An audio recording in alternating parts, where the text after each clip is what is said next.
y is equal to log tan ex। हम और आगे चल गए, दो फंक्शन आ गए अब, log और tan, और फिर एक e की पावर x, तो तीसरा और है, सिंपल x नहीं है, कोई बात नहीं।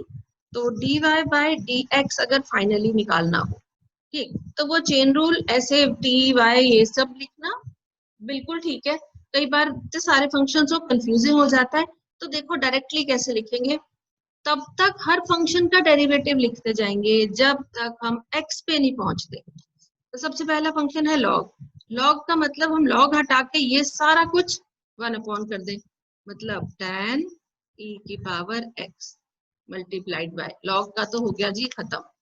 अब आ गया tan, tan का डेरिवेटिव लें। tan का डेरिवेटिव का मतलब होता है tan तो हट जाता है लेकिन सीकेंड स्क्वायर लग जाता है, किसका, जो ये एंगल है tan के साथ, और ये क्या है e की पावर x। ठीक है, अब एंगल ये है, अब ये भी हो गया, लेकिन क्या अब एक हमारे पास x है, नहीं, अभी भी एक्सपोनेंशियल e बचा हुआ है, तो e x का डेरिवेटिव हमें पता है, फिर से वापस e x ही होता है। तो बस अब इनको टर्म्स को कलेक्ट कर लेते हैं, e की power x multiplied by second square of e की power x whole upon tan of e की पावर x। तो आप डायरेक्टली भी कर सकते हैं डेरिवेटिव, लगेगा वही चेन रूल, खाली लिखने का तरीका फर्क हो सकता है। आप ये dy बाई dx को डिवाइड बाई dt dx एक आध फंक्शन के लिए ठीक है ऐसे लिख सकते हैं, और यहाँ दो तीन हो जाते हैं तो उतने सारी टर्म्स को हैंडल करना कई बार मुश्किल होता है, ये सिंपल लगता है ना। बस ध्यान क्या रखना है आपको कि हर फंक्शन का डेरिवेटिव आप करते जाएंगे जब तक आप लास्ट में x तक नहीं आ जाते। ठीक है, क्लियर है। तो चलो एक और प्रैक्टिस कर लेते हैं। दो बार log आ गया, अब log ऑफ सम फंक्शन, कोई बात नहीं, हमें पता है हम एक एक करके फंक्शंस को डील करते जाएंगे। ठीक है, ओके, तो dy बाय dx, पहला log हटा तो बाकी सारा कुछ 1 अपॉन में आ जाएगा, एक log है अभी जो आएगा, log 2 root x minus 3 multiplied by, अब आगे चलें, ये खत्म हो गया, इस log की बारी है ना, तो इसका फंक्शन का डेरिवेटिव निकालें, तो 1 अपॉन क्या बचेगा, 2 under root x minus 3, log के साथ जो भी है वो 1 अपॉन में आ गया। चलो जी ये भी हो गया, अब ये तो बचा हुआ है, इसका डेरिवेटिव निकालें, मल्टीप्लाइड बाय, तो 2 तो आएगा, हमें पता है कांस्टेंट है जब x से मल्टीप्लाइड है, पर x की पावर तो हाफ है, रूट x का डेरिवेटिव इतना हम लर्न कर चुके होंगे, क्या होता है 1 अपॉन 2 रूट x। तो अगर नहीं किया है बेटा प्लीज लर्न इट। तो 2 इंटू 1 अपॉन 2 रूट x, ठीक है, ये हमें लिखना है, -3 का 0, राइट। अब देखो कुछ तो अगर कैंसिल हो रहा है तो उसे काट ही दो, क्या कैंसिल हो रहा है, कुछ तो हो रहा है ना कैंसिल, ये 2 और ये 2 कैंसिल हो रहा है, काट देते हैं।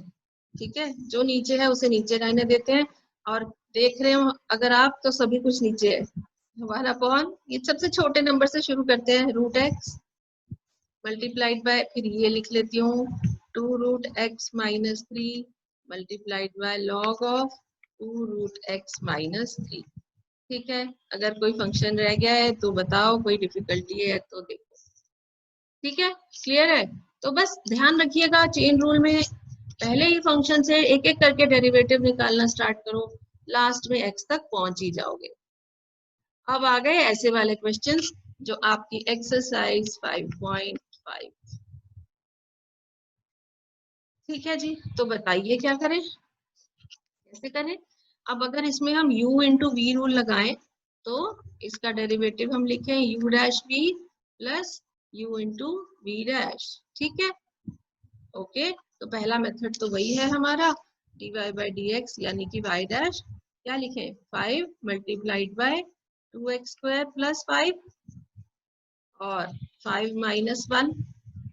अभी ये पूरा x का फंक्शन है इसलिए इसके एक और डेरिवेटिव से मल्टीप्लाई करना होगा, ये 2 तो कांस्टेंट है आएगा ही, x स्क्वायर का डेरिवेटिव 2x प्लस 5, या ये सॉरी ये था प्लस 3, इसका आगे 0 तो मैं नहीं लिख रही, लेकिन अभी मल्टीप्लाई करना है v से, सेकंड टर्म और ये है 3x की पावर 4 माइनस 7 की पावर 4 प्लस,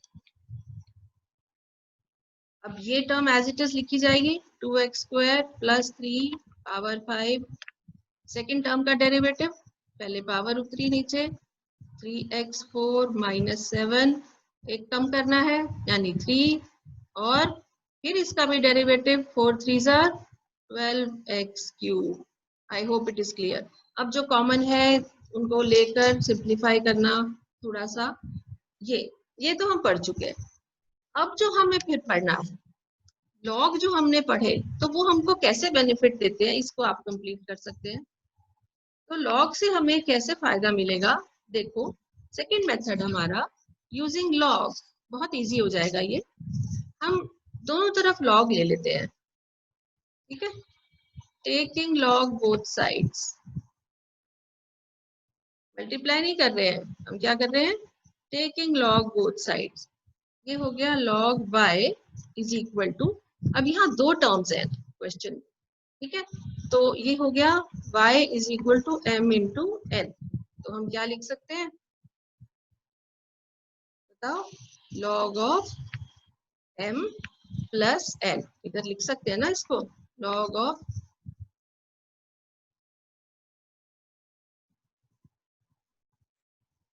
log n, है ना, प्लस log n, यानी कि ये जो दो टर्म्स है हमारी, log of 2x square plus 3 की power 5 plus log of 3x की पावर 4 माइनस 7 की पावर 4, ठीक है। अब हम इसको एक एक करके इनका डेरिवेटिव ले लेंगे, ओके, एक बार इसका डेरिवेटिव निकालोगे और एक बार इसका, और इधर ये क्या आ जाएगा, log y 1 upon y dy by dx,